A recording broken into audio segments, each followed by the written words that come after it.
Hello students, कैसे हैं आप सभी लोग। मैं हूं Puja Singh and welcome back to my channel accounting master class and this is the sixth lecture. ये हमारा छठा लेक्चर है of our 1000 MCQ series for all banking examination. तो जितने भी बैंकिंग एग्जामिनेशन है उन्हें ध्यान में रख के हमने एक एमसीक्यू सीरीज स्टार्ट की है जिसमें हम एमसीक्यू डिस्कस करते हैं on banking awareness, on computer aptitude, reasoning, journal economics and many more. तो मुझे पूरी उम्मीद है कि ये जो एमसीक्यू सीरीज मैंने स्टार्ट की है ये आपके लिए काफी हेल्पफुल रहेगी। तो जरूर इसका फायदा उठाइएगा और अपने फ्रेंड्स के साथ भी इनको जरूर शेयर करिएगा। राइट, तो चलिए फिर हम आज का लेक्चर स्टार्ट करते हैं। क्वेश्चन 26। तो लास्ट के जो 25 क्वेश्चन है वो मैं पिछले 5 लेक्चर्स में डिस्कस कर चुकी हूँ। आज हम क्वेश्चन 26 से स्टार्ट करेंगे। तो क्वेश्चन 26 है कि जो पेमेंट बैंक है conceptualized by the RBI are a new model of bank। ये जो पेमेंट बैंक है ये एक न्यू कॉन्सेप्ट है which is introduce by RBI ने, एक न्यू मॉडल ऑफ बैंक कह लीजिए इंट्रोड्यूस किया है। ठीक है, आपको बताना है कि which of the following can not payment bank do. इनमें से कौन सा फंक्शन है जो पेमेंट बैंक नहीं परफॉर्म करता। ठीक है, नहीं कर सकता। तो 5 ऑप्शन आपको दिए हैं। पहला ऑप्शन क्या है, issue debit card and offer internet banking. दूसरा है अंडरटेक यूटिलिटी बिल पेमेंट।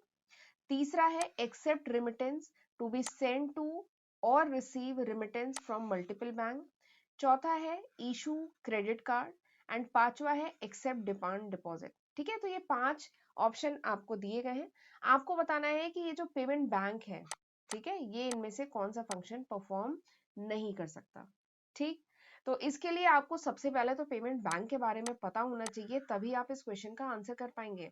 तो चलिए पहले मैं आपको पेमेंट बैंक के बारे में बता देती हूँ।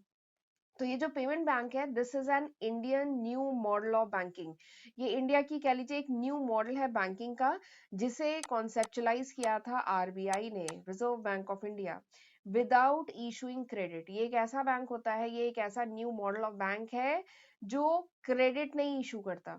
ठीक है, जो लोन नहीं देता, इसका काम लोन देना नहीं है। देखिए नाम से ही समझ में आ रहा है पेमेंट बैंक, यानी ये बेसिकली पेमेंट पर्पज से कुछ स्टैब्लिश किया गया बैंक है। नाम से तो यही लग रहा है कुछ पेमेंट पर्पज से स्टैब्लिश किया गया है। ठीक है, तो पेमेंट पर्पज प्लस कुछ और फंक्शन ये परफॉर्म करता है, but it do not issue credit. ये क्रेडिट नहीं इशू करता है। ठीक है, और ये जो बैंक है ये कोई लोन नहीं प्रोवाइड करता, कोई क्रेडिट कार्ड नहीं प्रोवाइड करता। ठीक है, ये काम ये बैंक नहीं करता है। ये जो बैंक है this can accept restricted deposit. ये जो बैंक है ये डिपॉजिट एक्सेप्ट करता है लेकिन इन रिस्ट्रिक्टेड अमाउंट, रिस्ट्रिक्टेड अमाउंट में। इवन पहले ये अमाउंट 1 लाख था, यानी 1 लाख तक ही डिपॉजिट एक्सेप्ट करता था। अभी 2022 चल रहा है, अभी ये लिमिट बढ़ गई है। अभी इस टाइम पेमेंट बैंक जो होते हैं 2 लाख तक डिपॉजिट एक्सेप्ट करते हैं। ठीक है, और क्या पता ये जो लिमिट है आगे चल के बढ़ भी जाए। ठीक है, and this bank do not provide loan, ये लोन नहीं इशू करते हैं। ठीक है, एंड ना ही क्रेडिट कार्ड, ये ना ही क्रेडिट कार्ड इशू करते हैं।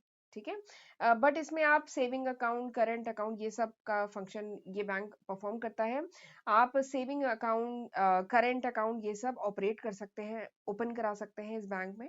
ठीक है, एंड ये जो बैंक है सेविंग अकाउंट, करंट अकाउंट देता है, यानी ये क्रेडिट कार्ड की फैसिलिटी प्रोवाइड करता होगा, डेबिट कार्ड जो sorry not credit card, sorry ATM card, जो एटीएम कार्ड है, ठीक है, उसकी फैसिलिटी जिसे डेबिट कार्ड भी कहते हैं, उसकी फैसिलिटी प्रोवाइड करता है। ऑनलाइन बैंकिंग, मोबाइल बैंकिंग, ये इसकी फैसिलिटी प्रोवाइड करता है।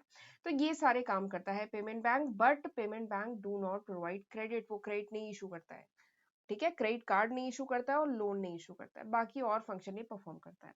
ठीक, तो अब मेरे ख्याल से आप ये पांचों ऑप्शन पढ़ के आंसर बता सकते हैं कि इनमें से कौन सा आंसर सही है। बताइए यहाँ पे कौन सा आंसर सही है। यहाँ पे option D is the correct answer, कि पेमेंट बैंक कौन सा फंक्शन नहीं परफॉर्म करता है, तो it can not issue credit card, तो ये क्रेडिट कार्ड नहीं इशू कर सकता है। ठीक है, ये फंक्शन ये पेमेंट बैंक नहीं परफॉर्म करता है। ठीक, और इवन अब तो इंडिया में बहुत सारे पेमेंट बैंक ओपन हो गए हैं, जैसे कुछ एग्जांपल बता रही हूँ। एनएसडीएल पेमेंट बैंक, ठीक है, एनएसडीएल, एनएसडीएल पेमेंट बैंक है। एक है India post payment bank, India post payment bank, ठीक है। एक है Paytm payment bank, Paytm, Paytm payment bank. एक है जियो पेमेंट बैंक जिसका टैगलाइन है इंडिया का नया बैंक, ठीक है, जियो पेमेंट बैंक। ठीक है, तो अब तो इंडिया में बहुत सारे पेमेंट बैंक ओपन हो गए हैं। ठीक, आपसे एक क्वेश्चन पूछना चाहूंगी, एक क्विज है, आज के लेक्चर का क्विज है कि जो भारती एयरटेल है उसने सेटअप किया था इंडिया का फर्स्ट पेमेंट बैंक। इंडिया का जो सबसे पहला पेमेंट बैंक था ना, वो किसने सेटअप किया था? भारती एयरटेल ने। ठीक है, मेरा क्वेश्चन ये है कि what is the name of that payment bank. Question समझ में आया? क्वेश्चन है कि ये जो भारतीय एयरटेल है इसने इंडिया का पहला पेमेंट बैंक स्टैब्लिश किया था। मेरा क्वेश्चन है कि what is the name of that payment bank, उस पेमेंट बैंक का नाम क्या है, वो आपको मुझे कमेंट सेक्शन में बताना है। ठीक है, तो आपको यहाँ पे आंसर तो समझ में आ गया है, option D is the correct answer. और आज का क्विज है कि आपको इंडिया का जो फर्स्ट पेमेंट बैंक है जिसे भारतीय एयरटेल ने स्टैब्लिश किया था, उसका मुझे नाम आपको मुझे कमेंट सेक्शन में बताना है। ठीक है, तो जरूर बताइएगा, मुझे आपके कमेंट का इंतजार रहेगा। ठीक, चलिए आगे बढ़ते हैं। अगला question, question 27। Security and exchange board of India यानी SEBI, this is the regulator of the security market in India. India का जो सिक्योरिटी मार्केट है उसका जो रेगुलेटर है वो कौन है? सेबी, हम जानते हैं। फुल फॉर्म क्या है? Security and exchange board of India. तो आपसे पूछा गया है कि who is the present chairman of SEBI, SEBI का प्रेजेंट चेयरमैन कौन है? ठीक है, और ये क्वेश्चन 2018 का आया हुआ है। ऑप्शन है अर्जित पटेल, सुभाष चंद्र, अजय त्यागी, राम सेवक शर्मा, हर्ष कुमार। ठीक है, तो ये 5 ऑप्शन आपको दिए गए हैं, आपको बताना है who is the present chairman of SEBI. तो एक बात बता देती हूँ कि ये जो क्वेश्चन है 2018 में आया हुआ है। तो 2018 में 2018 में के टाइम, उस समय the chairman of SEBI was mister Ajay Tyagi. 2018 में सेबी के जो चेयरपर्सन थे वो थे मिस्टर अजय त्यागी। ठीक है, लेकिन ये वीडियो तो मैं बना रही हूँ मार्च 2022 में। ठीक है, तो अभी जो है मार्च 2022 में सेबी के जो चेयरपर्सन है वो अब मिस्टर अजय त्यागी अब रिप्लेस हो चुके हैं।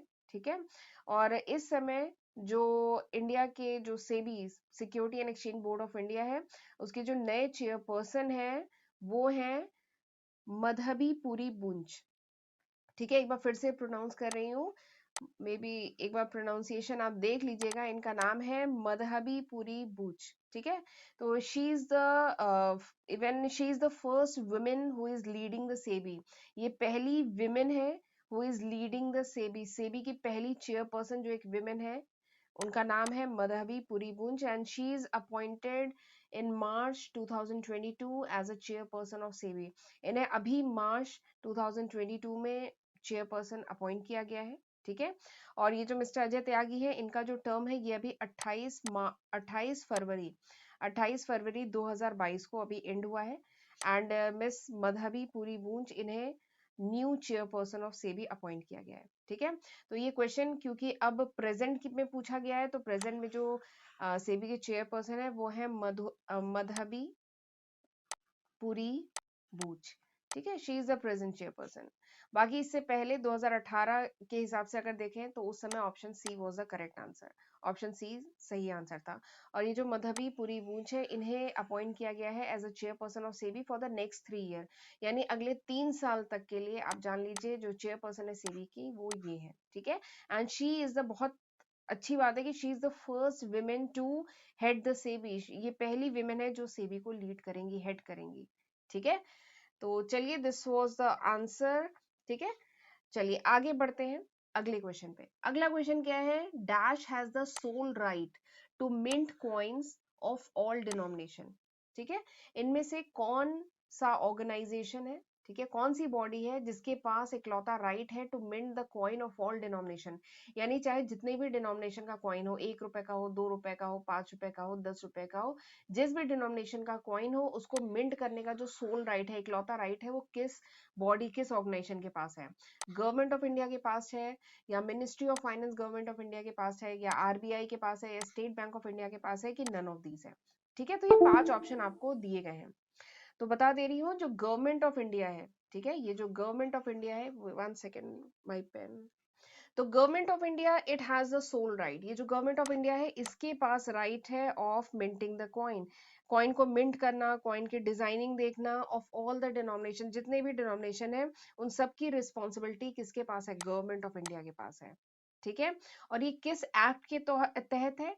It is under the act coinage coinage act 1906। ठीक है, मेरी राइटिंग थोड़ी खराब बन रही है। ये जो कॉइनेज एक्ट है 1906, इसके तहत जो गवर्नमेंट ऑफ इंडिया है it has the sole right, इसके पास सोल राइट है ऑफ मिंटिंग द कॉइन। ठीक है, तो यहाँ पे आंसर कौन सा सही है, option A is the correct answer. मेरा गला थोड़ा सा खराब है तो थोड़ा सा आपको मैनेज करना होगा आज। चलिए अगला क्वेश्चन देखते हैं। अगला क्वेश्चन है, refinance facility is provided by NABARD. NABARD refinance की फैसिलिटी प्रोवाइड करता है। आपको बताना है कि विच institution can avail this facility, ये जो फैसिलिटी है इनमें से कौन सा इंस्टीट्यूशन इस फैसिलिटी को अवेल कर सकता है।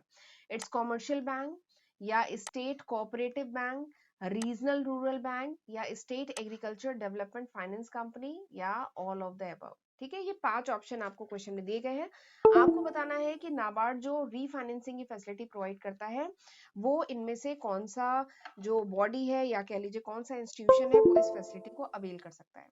ठीक है, तो नाबार्ड तो हम जानते हैं, नाबार्ड का फुल फॉर्म क्या है, बताइए नाबार्ड का फुल फॉर्म क्या है। It's a national bank, it's a national bank of agriculture and rural development. ठीक है, इट्स अ नाबार्ड।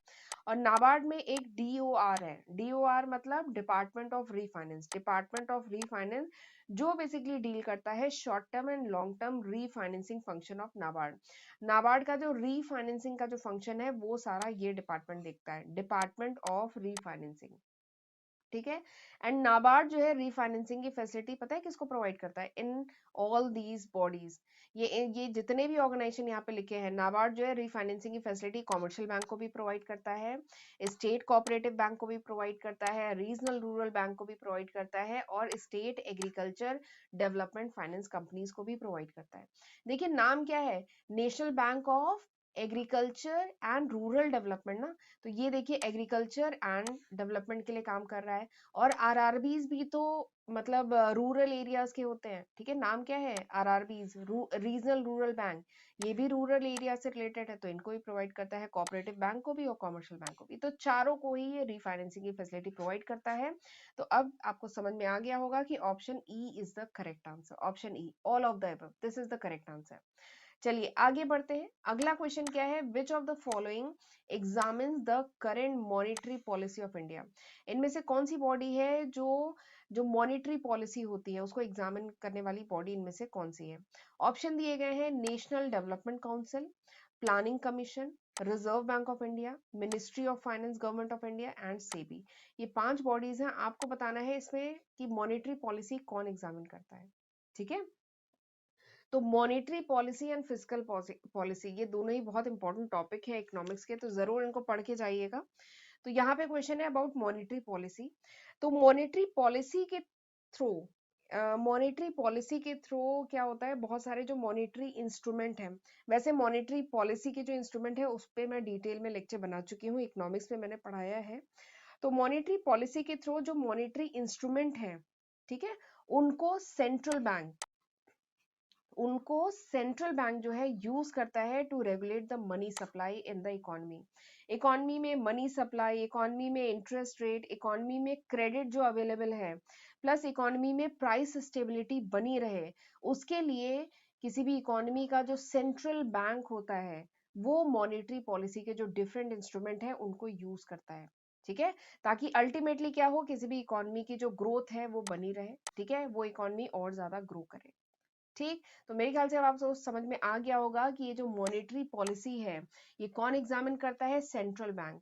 तो इंडिया का सेंट्रल बैंक कौन है, RBI, reserve bank of India. ठीक है, तो it is the responsibility of reserve bank of India to examine the monetary policy of India.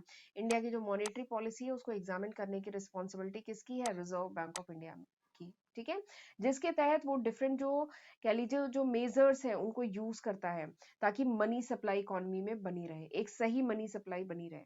ठीक है, इंटरेस्ट रेट रेगुलेटेड हो, क्रेडिट मतलब की अवेलेबिलिटी प्रॉपर हो। ठीक है, तो ये सब काम किसका है, रिजर्व बैंक ऑफ इंडिया का। राइट, तो चलिए this was all about today's lecture. I hope आपको ये लेक्चर अच्छे से समझ में आया होगा। एक्चुअली वेदर चेंज के कारण मेरे गले में काफी खराश है, इसलिए आज आपको थोड़ा सा मैनेज करना होगा, इसलिए मैं प्रॉपरली मतलब बोल नहीं पा रही हूँ। तो चलिए this was all about today's lecture, और चैनल पे पहली बार आए हैं तो चैनल को जरूर सब्सक्राइब करिएगा एंड नोटिफिकेशन बेल भी प्रेस करना बहुत जरूरी है, तभी आपको नोटिफिकेशन मिल पाएगा। राइट, और ये जो स्क्रीन पे आपको लिस्ट ऑफ सब्जेक्ट दिख रहे हैं ये वो सब्जेक्ट हैं जो मैं आज की तारीख यानी मार्च 2022 तक अपने चैनल पे अपलोड कर चुकी हूँ। अगर ये वीडियो आप कुछ महीने बाद देख रहे हैं, कुछ साल बाद देख रहे हैं, तो इसमें काफी नए सब्जेक्ट ऐड हो चुके होंगे। ये अभी तक है, ठीक है। अभी तक मैं 400 के अप्रोक्सीमेट अपने चैनल पे वीडियोस अपलोड कर चुकी हूँ। तो ये सब मैंने आपके लिए किया है, तो जरूर इनका फायदा उठाइएगा, राइट। और प्लीज मुझे कमेंट सेक्शन में बताइएगा कि हाउ वाज दिस लेक्चर, ठीक है। वैसे मेरा गला थोड़ा सा खराब है, उसकी वजह से मैं आज मतलब बहुत अच्छे से बोल नहीं पा रही हूँ, ठीक है। पटास थोड़ा मैनेज कर लीजिएगा। चलिए फिर मिलते हैं अगले लेक्चर में, तब तक अपना ध्यान रखिएगा। God bless you.